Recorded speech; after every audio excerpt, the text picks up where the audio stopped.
Meu marido e minha sogra achavam que a casa era deles quando me ameaçaram com o divórcio, mas agora podem se mudar juntos para viver a relação doentia deles, porque a casa era minha herança. Sou a Kate, uma office girl de 30 anos que, de alguma forma, acabou vivendo uma situação digna de uma sitcom. Sou uma mulher trabalhadora. Essa sou eu.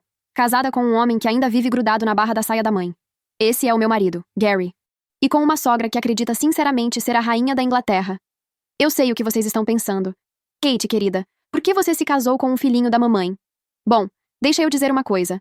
O amor te deixa cega, surda e aparentemente meio burra. Quando conheci o Gary na faculdade, ele parecia um sonho realizado. Alto, bonito e capaz de formar frases completas. Algo raro na selva selvagem do ensino superior. Alguns anos depois, aqui estou eu, morando numa casa linda de $2 milhões com meu marido e nossa filha. Casa que eu herdei do meu pai. Parece um conto de fadas, né?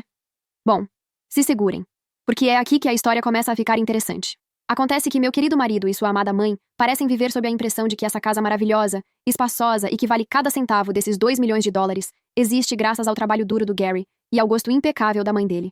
Mas antes de eu revelar os detalhes suculentos de como eu dei o golpe do século, deixa eu levar vocês numa viagem pelos acontecimentos hilários, frustrantes e francamente absurdos que me levaram ao momento em que finalmente decidi soltar a bomba da verdade mais épica de todas. Eu era uma universitária cheia de sonhos e expectativas quando conheci o Gary. Armadas apenas com um sonho, uma pilha de livros didáticos e um vício nada saudável no café da cantina, lá estava eu. Gary entrou na minha vida como um cavaleiro de armadura brilhante. Se essa armadura fosse feita de camisetas de futebol americano e latas de cerveja. Nossos olhos se cruzaram numa sala de aula lotada, e foi amor à primeira vista. Bom, mais ou menos. Na verdade, ele derramou a bebida energética dele nos meus apontamentos, e eu devo ter dito algumas palavras que fariam um marinheiro corar. Mas ei, nada diz amor verdadeiro como anotações arruinadas e dedos pegajosos. A partir daquele momento ficamos inseparáveis. O primeiro sinal da relação, peculiar, do Gary com a mãe dele surgiu no nosso terceiro encontro. Imagina a cena. Jantar à luz de velas, música suave, nós dois trocando olhares apaixonados. De repente o telefone do Gary toca. Eu achei que ele fosse ignorar, como qualquer pessoa normal num encontro romântico. Mas não. O nosso Gary praticamente se jogou sobre a mesa para atender. Oi, mãe! Ele disse com toda a empolgação de um labrador vendo o dono depois de 5 minutos de separação. O que se seguiu foi uma conversa de 15 minutos sobre se ele tinha lembrado de levar a cueca da sorte para a semana de provas. Queria estar brincando. Juro que queria. Eu deveria ter saído correndo dali, como qualquer mulher com um pingo de amor próprio. Mas não. Fiquei sentada, bebendo meu vinho barato já morno, pensando. Que fofo. Ele ama a mãe. Kate do passado. Se eu pudesse voltar no tempo e te dar um tapa para ver se você acordava, eu faria. E forte. Os anos passam e, de repente, estamos noivos. Como isso aconteceu, vocês devem estar se perguntando. Bom, digamos que envolveu um anel escondido, um discurso de pedido de casamento mal ensaiado que mencionou a mãe dele não menos que 5 vezes. E eu, na minha infinita sabedoria, dizendo sim. A fase de planejamento do casamento foi uma experiência. E por experiência, quero dizer um pesadelo salpicado de comentários passivo-agressivos da minha futura sogra. E é aqui, meus amigos, que a Carol realmente começou a brilhar. Cada decisão, desde a cor dos guardanapos até o sabor do bolo, precisava da aprovação da Carol. Deus nos livre se escolhêssemos lilás para as faixas dos vestidos das madrinhas. A Carol quase teve um aneurisma por causa disso. E o Gary, útil como uma chaleira de chocolate. Sempre que eu tentava pedir a opinião dele, ele dava de ombros e dizia: "O que você e a mamãe acharem melhor, amor?" Eu devia ter entendido ali que não estava me casando só com o Gary, mas entrando numa relação poliamorosa com ele e a mãe dele. Mas a verdadeira diversão começou quando fomos procurar casa. A maioria dos casais procura casa juntos. Talvez levem um corretor ou um amigo de confiança para dar uma segunda opinião. Nós não. Isso seria normal demais. Nós levamos a Carol. O golpe final foi quando finalmente encontramos uma casa que todos aprovaram. E por todos, quero dizer que a Carol deu o aval e eu já estava cansada demais para continuar discutindo. Enquanto estávamos na sala, a Carol se virou para o Gary, com lágrimas nos olhos, e disse: "Ai, querido, já consigo imaginar nossa família reunida aqui na manhã de Natal. Nossa família. Não a sua família. A nossa." Eu estava bem ali. E de alguma forma, já tinha sido apagada da cena. O Gary não corrigiu. Só assentiu com a cabeça. Provavelmente se imaginando de pijama com estampa de patinha de urso, abrindo presentes enquanto a mamãezinha querida observava com os olhos brilhando. A essa altura, você deve estar se perguntando por que eu não fugi. Acredite, eu me faço essa pergunta aproximadamente 37.042 vezes desde então. Mas o amor, a falta de sono por causa das infinitas visitas a casas e a famosa falácia do custo afundado são uma combinação perigosa. Então, contra todo bom senso, e provavelmente violando algumas leis da natureza, nós nos casamos. O casamento foi... Bom, digamos que, se você procurar a palavra circo no dicionário, provavelmente vai encontrar uma foto do nosso cortejo nupcial. A Carol foi vestida de branco. Sim, você leu certo. Branco. No casamento do próprio filho. Quando eu apontei isso para o Gary, ele só deu de ombros e disse: Minha mãe diz que é mais um branco quebrado. Branco quebrado coisa nenhuma. Aquilo era mais branco que um urso polar em plena nevasca. Mas conseguimos. Dissemos sim, cortamos o bolo e embarcamos na nossa nova vida juntos. E por juntos, quero dizer com a presença constante da Carol rondando ao fundo. Você poderia pensar que, depois de casados e instalados na nossa nova casa, a casa que a Carol escolheu, vale lembrar, as coisas iam se acalmar. Não. A vida de casada com o Gary era como participar de uma corrida de 3 pernas. Só que a terceira perna era da Carol. E ela estava sempre tentando me derrubar. Ela estava em todo lugar. Se não estava fisicamente presente, estava em espírito, morando de graça na cabeça do Gary e ditando cada aspecto das nossas vidas. Queríamos comprar um sofá novo. Melhor consultar a Carol antes. Pensando em testar uma receita diferente no jantar? Não. O Gary só gosta da comida do jeito que a mãe faz. Queria pintar o quarto de hóspedes? Calma, mocinha. Talvez a Carol não goste dessa combinação de cores. E antes que eu percebesse, eu estava grávida. A maioria das mulheres aproveita a gravidez. Faz chá de bebê, decora o quarto, curte aquele brilho da maternidade chegando. Eu aproveitei os comentários constantes da Carol sobre tudo o que eu comia, bebia ou fazia. Aparentemente, quando você está esperando o precioso Gary Jr., já não pode mais tomar decisões sozinha. Oh, Kate, você tem certeza de que deveria estar tomando café? Eu nunca toquei nessa porcaria quando estava grávida do Gary. Bom, isso explica muita coisa, né? Kate, querida, você tem certeza de que quer pintar o quarto do bebê dessa cor? Estudos mostram que isso pode afetar o desenvolvimento cognitivo da criança. De novo, parece que o Gary também provou da tinta, porque ele concordava com absolutamente tudo que a mãe dizia. Eu juro, se a Carol dissesse que ficar de cabeça para baixo e cantar Sou uma xícara garantiria um bebê saudável, o Gary estaria de ponta cabeça cantando músicas infantis antes mesmo de você conseguir dizer cordão umbilical. O dia em que entrei em trabalho de parto foi uma experiência e tanto. Eu estava ofegante, bufando, tentando não amaldiçoar todos os homens do planeta. E adivinha quem entrou na sala de parto? A Carol. O Gary ligou para a mãe antes de ligar para o hospital. Não é brincadeira. O primeiro instinto dele, quando a esposa entrou em trabalho de parto, foi ligar para a mamãezinha. Eu até diria que fiquei surpresa, mas naquela altura, eu estava ocupada demais tentando parir um ser humano para me importar. Lá estava eu, trazendo uma nova vida ao mundo, com meu marido de um lado parecendo que ia desmaiar a qualquer momento, e minha sogra do outro distribuindo pérolas de sabedoria do tipo: Kate, quando eu pari o Gary, não fiz nem metade desse barulho. Ter um bebê só deu mais munição pra Carol. Agora eu não era só uma esposa ruim. Eu também era uma mãe horrível. Nada do que eu fazia estava certo. Eu não alimentava o bebê direito. Não trocava as fraldas corretamente. Não cantava as músicas certas. Era uma avalanche interminável de críticas, todas entregues com aquele sorriso doce que me fazia fantasiar em empurrá-la dentro de um barril de cimento secagem rápida. O Gary estava encantado. Tinha a mamãe e a filhinha sob o mesmo teto. O fato de a esposa dele estar lentamente perdendo a sanidade parecia passar completamente despercebido. Foi mais ou menos nessa época que eu percebi que precisava mudar algo. Não por mim, eu já estava praticamente perdida, mas pela minha filha. Eu me recusava a criar uma menina que achasse normal o pai consultar a mãe para cada decisão. Eu me recusava a deixar minha filha crescer acreditando que o valor dela dependia de atender aos padrões impossíveis da avó. Então, fiz o que qualquer mulher sensata faria. Troquei de emprego. Sim, você leu certo.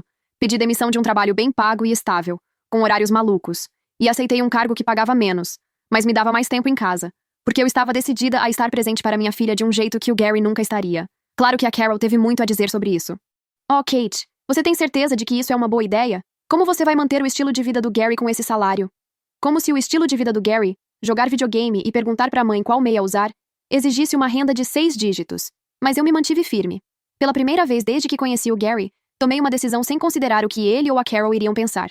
Mas não se preocupem. Essa não é o fim da história. Ah, não. Estamos só começando. Lembram daquela casa de 2 milhões de dólares que eu mencionei? É aí que as coisas realmente começam a ficar interessantes. Mas isso fica para depois. Por enquanto, eu preciso de uma bebida bem forte. E talvez uma lobotomia para apagar da minha mente a imagem da Carol no vestido de noiva branco quebrado. Atualização. 1. Da última vez, eu parei no nascimento da minha filha e na minha brilhante decisão de trocar de emprego. Agora vamos avançar um pouco, até o momento em que as coisas realmente começaram a esquentar. Lá estávamos nós, uma família feliz de 3 pessoas. Ou 4, se você contar a Carol. Coisa que, aparentemente, o Gary sempre fazia. Nossa filha estava crescendo mais rápido do que a montanha de roupa suja do Gary, e começamos a nos sentir um pouco apertados no lugar onde morávamos. Vocês sabem, a casa que a Carol tinha escolhido tão generosamente para nós, os recém-casados. Um belo dia, durante um café da manhã de torradas queimadas, meu querido marido me disse algo que quase me fez engasgar com aquela crosta sabor carvão. Amor, ele disse, com toda a sutileza de um touro numa loja de porcelana. Eu estava pensando, a mamãe está ficando velha, e eu me preocupo com o futuro dela. Que tal procurarmos um lugar onde possamos morar todos juntos? Eu me considero uma pessoa razoável. Aguentei a intromissão constante da Carol, a incapacidade crônica do Gary de tomar qualquer decisão sem consultar a nave-mãe. Mas isso já era demais. Tentei argumentar. Apontei que a Carol estava envelhecendo como um bom vinho cheio de conservantes e que provavelmente sobreviveria a todos nós. Lembrei que privacidade também tem valor. Mas não. O Gary estava decidido. Tinha até um discurso pronto sobre valores familiares e cuidar dos mais velhos. Tenho quase certeza de que a Carol escreveu tudo e fez ele ensaiar na frente do espelho. Eu estava diante de uma escolha. Aceitar viver com a mulher que tinha feito da missão da vida dela criticar cada aspecto da minha existência, ou ser a nora malvada que negava à doce Carol a felicidade de ver a neta crescer de perto. Mas a sua amiga, Katy, não é do tipo que desiste sem lutar. Vesti minha calça de adulta responsável e propus um meio termo. Procuraríamos uma casa, sim. Mas perto da casa atual da Carol, não com ela. Perto o suficiente para visitas frequentes, mas longe o bastante para que eu pudesse fingir que a campainha estava quebrada quando precisasse de um pouco de sanidade. Surpreendentemente, o Gary aceitou. Suspeito que ele só ficou aliviado por eu não ter pedido o divórcio na hora, ou sugerido interná-lo num hospital psiquiátrico por sequer cogitar morar com a mãe. Agora, lembram quando eu mencionei que herdei uma casa do meu pai? Pois é. É aqui que as coisas começam a ficar interessantes. Eu nunca tinha contado isso ao Gary. Por quê? Bom, em parte porque eu sabia que no segundo em que a Carol descobrisse, ela já estaria redecorando tudo na cabeça dela. Mas principalmente porque eu queria ter algo que fosse só meu. Então sugeri que procurássemos casas numa região que, por pura coincidência, era onde ficava o imóvel que eu tinha herdado. O Gary não desconfiou de nada. Estava ocupado demais garantindo que cada casa que visitávamos tivesse um quarto adequado para as estadias prolongadas da mãe dele.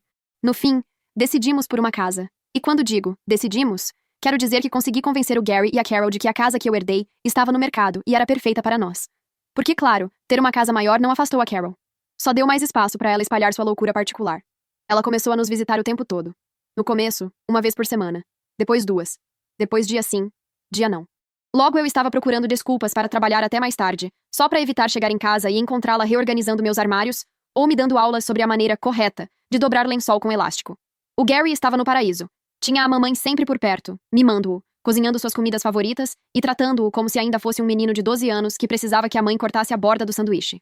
Cerca de 3 meses depois da mudança, cheguei em casa um dia e encontrei a Carol, que tinha entrado sozinha, no meio de uma reforma na nossa sala. "Oh, Kate, você chegou!" disse ela animada, como se entrar na casa de alguém e redecorar tudo fosse a coisa mais normal do mundo. Espero que não se importe, mas aquele tom amêndoa era tão sem graça, achei que um malva bonito daria mais vida. Mamãe, mamãe, olha o que a vovó me deu!" gritou minha filha. E ali, nos braços dela, estava o vestido mais feio e cafona que eu já tinha visto na vida. Minha filha estava encantada. Olhando para as paredes agora lilás, para minha filha radiante e para o sorriso satisfeito da Carol, eu percebi que algo precisava mudar. E como jogar a sogra pela janela não é muito bem visto legalmente, entendi que quem precisava mudar era eu. Tudo começou com uma ligação da minha mãe. Deixa eu fazer uma pausa aqui para exaltar minha mãe. Comparada à Carol, ela é praticamente uma santa. Me liga uma vez por semana, lembra do meu aniversário sem precisar do Facebook, e nunca insinuou que a forma dela de organizar a lava-louças é superior à minha. Mas essa ligação era diferente.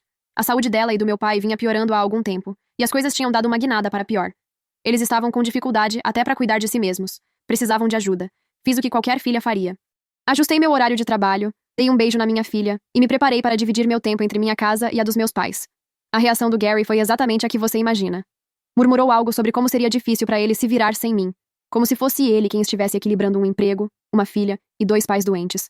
Ele ainda teve a audácia de sugerir que talvez a Carol pudesse vir morar com a gente em tempo integral para ajudar. Eu não tinha tempo para discutir. Tinha pais para cuidar, uma filha para criar e um trabalho para manter. Então fiz o que as mulheres fazem desde o começo dos tempos. Respirei fundo, endireitei os ombros e segui em frente. O que eu não esperava era a reação da Carol ao meu novo horário. Você pensaria que ela ficaria feliz. Afinal, eu estava fora de casa com mais frequência, o que dava liberdade total para ela redecorar à vontade e mimar seu precioso filhinho. Mas não. Para ela, o fato de eu priorizar meus próprios pais significava que eu estava negligenciando meus deveres como esposa e mãe. Eu não passava tempo suficiente com minha filha. A casa estava bagunçada. O Gary estava comendo comida de delivery demais. Tudo explodiu numa noite em que cheguei tarde da casa dos meus pais, exausta e emocionalmente drenada, e encontrei a Carol na minha cozinha, com os lábios apertados em desaprovação. "Kate", ela disse com aquela voz melosa que me fazia querer cometer crimes graves. "Acho que precisamos conversar sobre suas prioridades.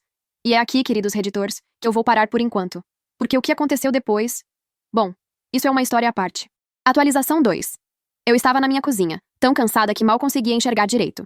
Tinha passado o dia entre ligações de trabalho, trocando o soro do meu pai e tentando convencer minha mãe de que ela precisava comer algo além de bolachas velhas e tristeza. E agora lá estava a Carol, me encarando e me acusando. O que saiu da minha boca foi uma enxurrada de frustração, raiva e palavrões suficientes para criar novas blasfêmias. Foi como se uma represa tivesse se rompido e anos de ressentimento engolido transbordassem de uma vez. A Carol não reagiu bem. O rosto dela passou por mais cores do que um camaleão dentro de um saco de balas. Então o Gary entrou. Ele ia defender minha honra e colocar a mãe dele no lugar? Claro que não. O Gary olhou a cena. A esposa vermelha de raiva, talvez até espumando pela boca, e a mamãezinha preciosa prestes a desmaiar no sofá mais próximo. E adivinha de que lado ele ficou? Exatamente. Do lado dela. No grande confronto entre esposa e mãe, o Gary escolheu a mãe. Começou a me dar um sermão sobre respeito, valores familiares e como eu estava destruindo a família com meu comportamento egoísta. Mas ele ainda não tinha terminado. Não. Guardou o melhor pro final. Num movimento que tenho certeza de que ele achou ser a carta vencedora, soltou essa pérola. Se você algum dia quisesse se divorciar, você e nossa filha não conseguiriam se virar sozinhas. Você entende isso, né? Ah, meu doce Gary. Você acabou de cometer um erro monumental. Eu comecei a rir. O Gary e a Carol me olharam como se eu finalmente tivesse enlouquecido de vez. E talvez eu tivesse mesmo. Mas, ao perder a cabeça, eu também encontrei algo que estava faltando há anos, minha coluna vertebral. Quando consegui respirar de novo, me endireitei. Amor. Quem disse que eu seria a que não conseguiria se virar? A confusão no rosto deles foi impagável. Dava pra ver as rodinhas de hamster girando dentro da cabeça dos dois, tentando processar o que eu tinha acabado de dizer. E foi aí que eu soltei a maior bomba da verdade. Contei tudo. Sobre a casa. Sobre como ela não era só uma casa, mas uma propriedade de 2 milhões de dólares que eu herdei do meu pai. Sobre como cada parcela da hipoteca, cada imposto e cada conserto de torneira vazando tinha sido pago com o meu dinheiro.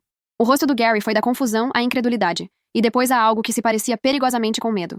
A Carol, por outro lado, passou pelo choque, pela indignação, e depois estacionou num tipo de interesse calculista que me deu arrepios. Mas eu ainda não tinha terminado. Eu estava embalada, e só um ato divino me faria calar a boca naquele momento. Expliquei tudo. Como eu tinha passado anos engolindo sapos, suportando a interferência da Carol e a falta de personalidade do Gary. Como eu tinha trocado de emprego, sacrificado minha carreira e me desdobrado para acomodar todos os caprichos deles. E pra quê?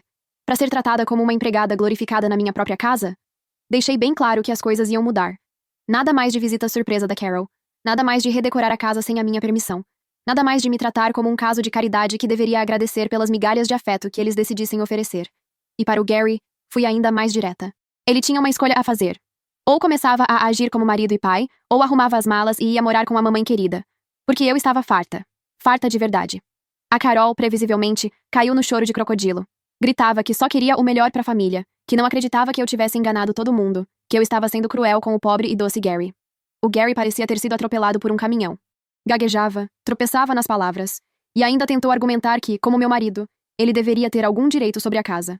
Eu fiz o que qualquer mulher sensata faria na minha situação. Liguei para um advogado. Um advogado do tipo que faz outros advogados acordarem suando frio no meio da noite. Porque se o Gary achava que ia me intimidar com ameaça de divórcio, ele estava muito enganado. Meu advogado me garantiu que a casa era 100% minha, e que se o Gary insistisse no divórcio, teria sorte se saísse com algo além da roupa do corpo. Claro, isso é a vida real, não um filme. Então as coisas não se resolveram magicamente da noite pro dia. O Gary, num surpreendente lampejo de instinto de sobrevivência, pareceu perceber que tinha pisado feio na bola. Começou a falar em terapia de casal, em consertar as coisas, em como amava a mim e a nossa filha. Quanto a Carol, bom, digamos que ela não lidou bem com o novo status de persona não grata. Tentou de tudo, chantagem emocional, bombardeio de amor, até um pedido de desculpas meia boca. Mas eu me mantive firme. Minha casa, minhas regras. E minhas regras diziam, sem Carol. Eu percebi que, ao me defender e me recusar a ser um capacho mais uma vez, eu estava ensinando à minha filha a lição mais importante de todas.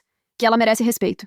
Que não precisa tolerar abuso de ninguém, nem mesmo da família. Principalmente da família. Agora eu sei que vocês estão morrendo de curiosidade para saber o que aconteceu depois. Bom, meus curiosos queridos. Isso é história para outro dia. Por enquanto, digamos que a vida está interessante. Difícil? Sim. Mas também libertadora de um jeito que eu nunca achei que fosse possível.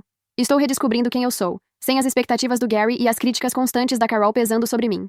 Então, se você está aí lidando com o seu próprio Gary ou a sua própria Carol, lembre-se disso. Você vale mais do que imagina, merece mais do que acredita. E às vezes a coisa mais libertadora que você pode fazer é se levantar e dizer chega. Edição. Meu Deus, isso explodiu durante a noite. Não acredito em quantos de vocês estão tão envolvidos no meu drama. Os comentários e mensagens estão me fazendo alternar entre rir alto e chorar feio dentro da minha taça de vinho. Obrigada a todos pelo apoio, pelos conselhos e pelas sugestões verdadeiramente criativas sobre o que eu deveria fazer com a chave da casa da Carol. Não, eu não vou colá-la dentro de um peixe e mandar pelo correio, apesar de a tentação ser enorme. Respondendo a algumas perguntas comuns. Sim, eu fico com a casa. Ela é minha, legalmente, e nenhum chilique do bebê Gary vai mudar isso. Não, ainda não expulsei o Gary. Estamos num limbo estranho em que ele tenta me convencer de que pode mudar, e eu tento decidir se sequer quero que ele mude. A Carol está proibida de pisar aqui por enquanto. Já avisei que se aparecer sem convite não vou hesitar em chamar a polícia. A cara de vilã de novela que ela fez foi épica, acreditem. Para os muitos que pediram o número da Carol porque ela parece atraente, procurem ajuda. Sério.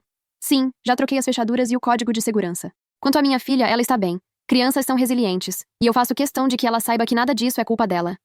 Aliás, ela parece mais feliz desde que as visitas da Carol pararam. Que surpresa! E finalmente para a pessoa que sugeriu que eu escrevesse um livro. Não me provoque. 50 tons de malva. A história de uma sogra tem um certo charme, não tem? Obrigada de novo, Reddit. O apoio de vocês significa mais do que imaginam. Atualizo quando puder. Por enquanto, tenho uma vida pra viver. E muito malva pra pintar por cima. Atualização 3.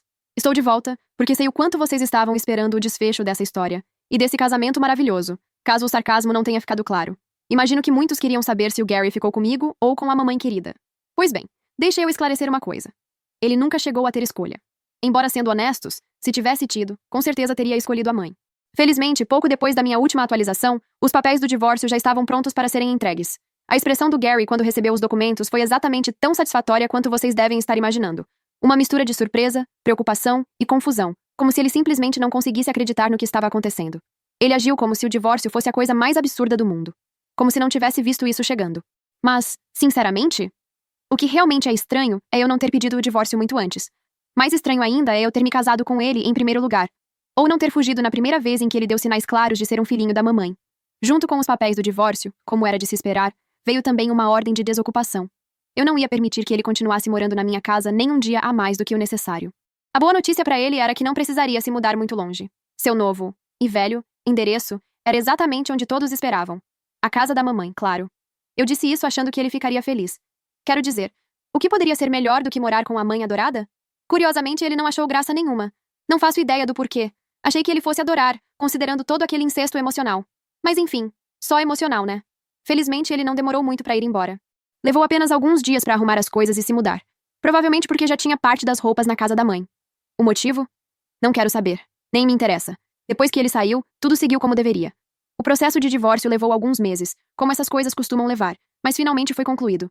Fiquei com a casa, porque ela nunca foi um bem do casal. Era uma herança do meu pai. E para quem perguntou, sim, é possível herdar algo mesmo com a pessoa ainda viva. Quanto ao restante dos bens, dividimos de forma justa. Mas a melhor parte de tudo é que o Gary agora paga a pensão alimentícia. Isso foi um alívio enorme.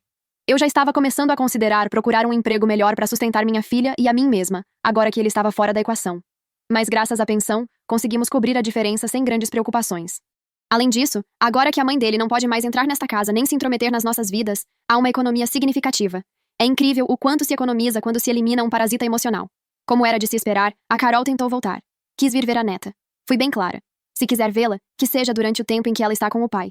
Deixei claro que não há espaço para ela nesta casa. E sim, talvez eu tenha sido um pouco dura quando disse que aqui não permitimos animais perigosos. A expressão no rosto dela quando ouviu isso quase rivalizou com a do Gary ao receber os papéis do divórcio. Quanto à guarda da nossa filha, chegamos a um acordo. Ela fica comigo durante a semana e passa os fins de semana com o pai. Embora sendo realista, ela acaba passando a maior parte desse tempo com a avó, já que o Gary continua morando com a Carol e não fez nenhuma tentativa de se mudar, mesmo depois de vários meses desde que saiu da minha casa. No mais, posso dizer com tranquilidade, as coisas estão muito melhores agora. Quando você se livra do que estava envenenando sua vida, tudo começa a melhorar. É como se eu tivesse passado anos carregando uma mochila cheia de pedras, e ao largá-la, tudo de repente ficasse mais leve. Não preciso mais andar pisando em ovos dentro da minha própria casa, nem viver sob a sombra constante das críticas da Carol. Minha filha está mais calma. E embora seja difícil para qualquer criança ter pais divorciados, acho que ela também sente a diferença. Sem a interferência constante da avó no nosso espaço, tudo ficou mais tranquilo. Agora a casa finalmente parece um lar. E caso estejam se perguntando, sim, eu finalmente me livrei de todo e qualquer vestígio de malva. Aquela tinta foi a primeira coisa a desaparecer depois que o Gary foi embora. A liberdade tem uma cor. E eu posso garantir que não é malva.